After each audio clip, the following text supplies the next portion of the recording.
السلام عليكم ورحمة الله وبركاته. الحمد لله رب العالمين والصلاة والسلام على أشرف المرسلين وعلى آله وأصحابه وأزواجه وذرياته وأهل بيته أجمعين.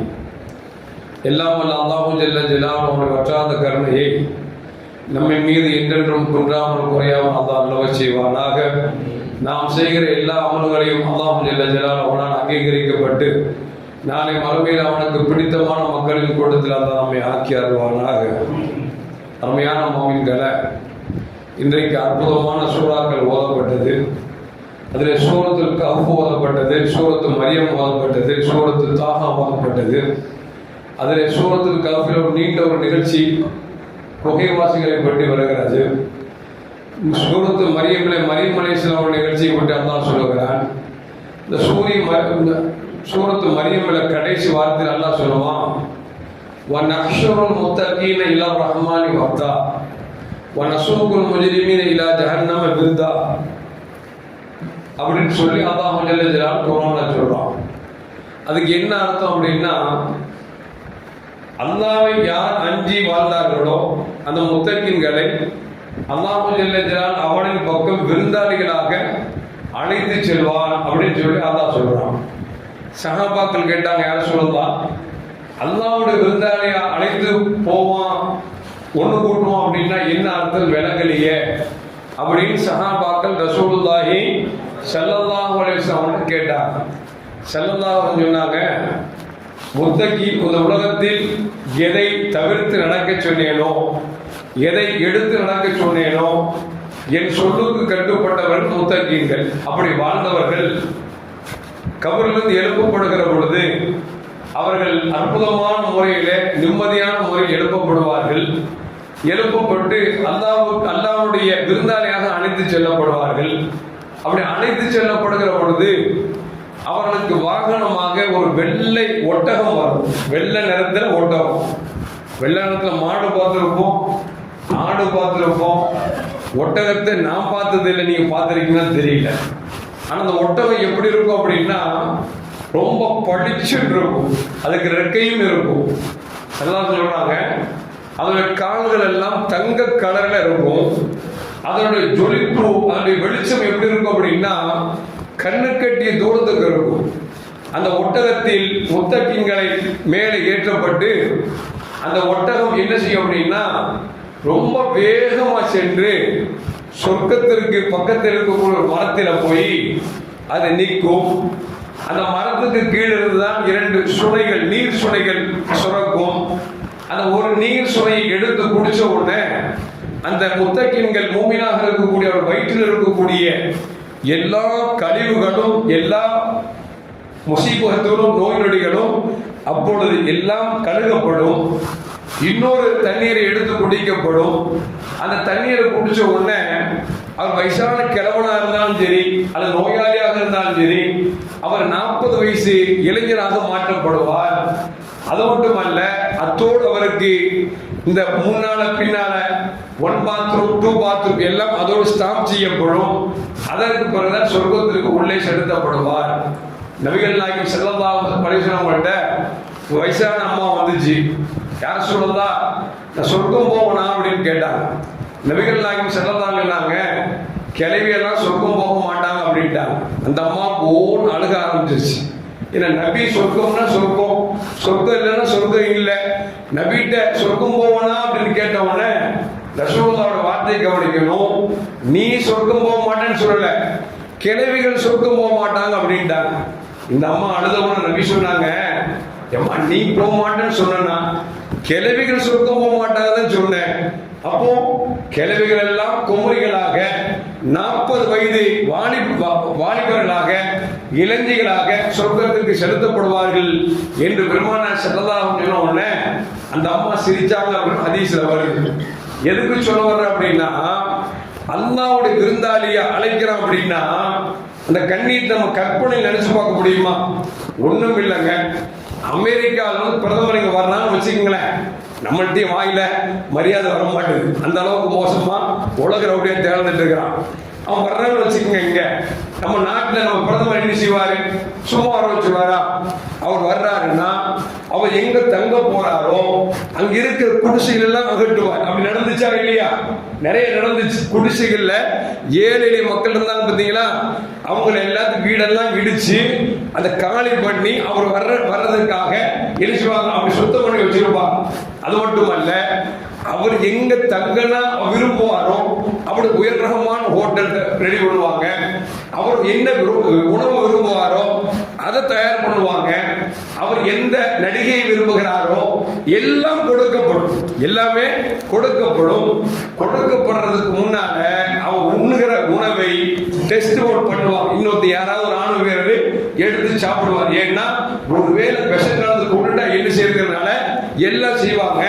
வருகிற பொழுது சிகப்பு கம்பளம் பிரிச்சு படைப்பட்டாளத்தோடு தாளத்தோடு எல்லாம் வர வைக்கணும். அப்படின்னா ஒரு சாதாரண ஒரு நாட்டை ஆளுகிற ஒரு பிரதமருக்கு இன்னொரு நாட்டுல இவ்வளவு மரியாதைன்னா, அல்லாட்ட நம்மளை கொண்டு அல்லாஹ்வின் விருந்தாளி கூப்பிடணும்னு வச்சுங்களேன், அல்லாஹ் சும்மா விட்டுருவானா? அல்லாஹு அக்பர்.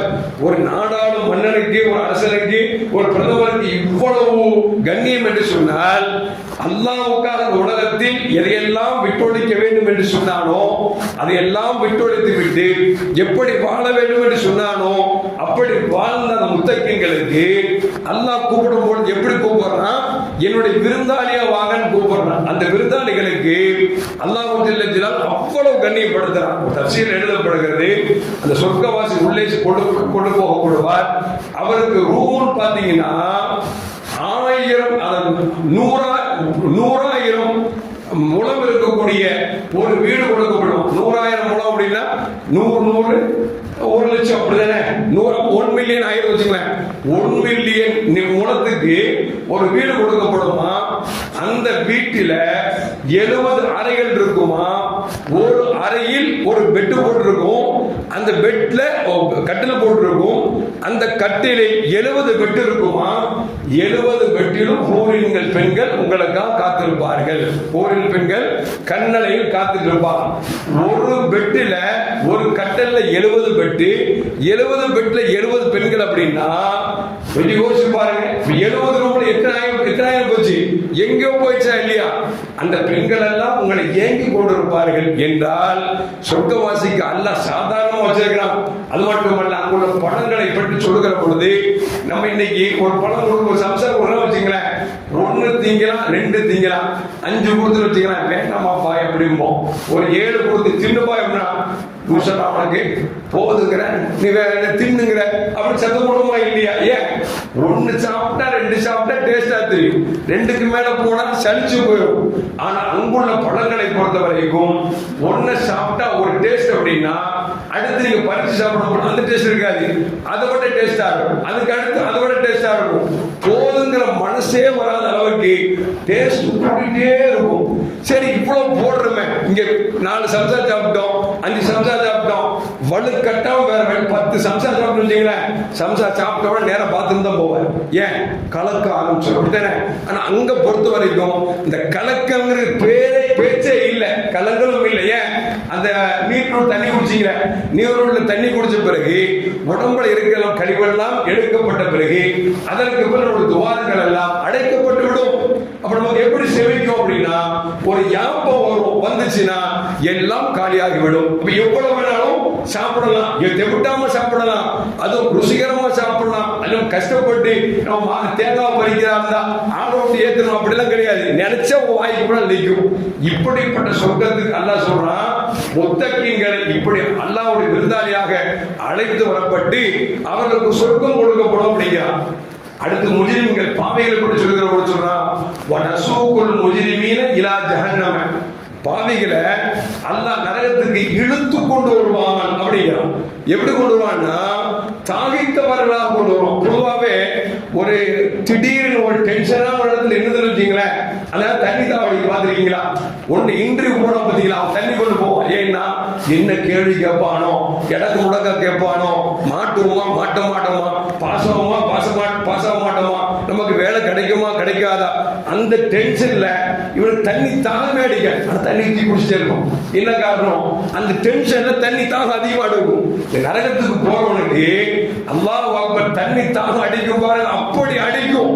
ஆனா மலக்கு அடிச்சுவாங்க, பிடிச்சி இழுத்துட்டு போவாங்க. எந்த அளவுக்கு அப்படின்னா, ஒரு ஆத்துக்குள்ள ஒரு ஆட்டை கொண்டு இறக்க முடியுமாங்க, கழுத்தை பிடிச்சி வாழை பிடிச்சி தள்ளுதான் தண்ணி விழுவோம். ஏன்?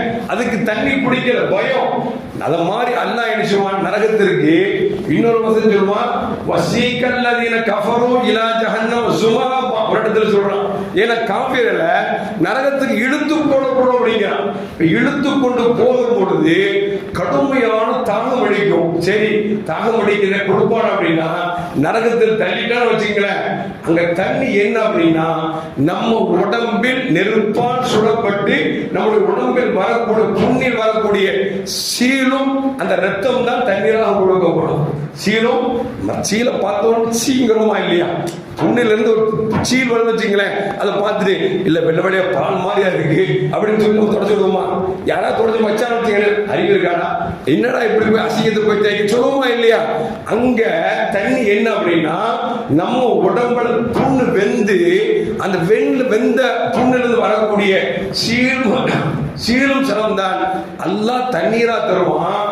அத வழியில குடிச்சுதான் ஆகணும். குடிக்க போகும்போது அதை எடுத்து வாங்கிட்ட கொண்டு போவானா, அது ஒரு கொதிநிலை இருக்கு பார்த்தீங்களா, இந்த உதடு சுருண்டு தலைக்கு வந்துடும், இந்த உதடு சுருண்டு தாடைக்கு வந்துடும். கொஞ்சம் யோசிச்சு பாருங்க, நம்ம உதட கண்ணாடிக்கு முன்னாடி ரெண்டு உதட தூக்கி பாருங்க, பேயாவது நல்லா இருக்கும், பிசாசு நல்லா இருக்கும். நம்ம அவ்வளவு விகாரமா பையன் அல்லாஹ் அழகா படைச்சிருக்கோம்.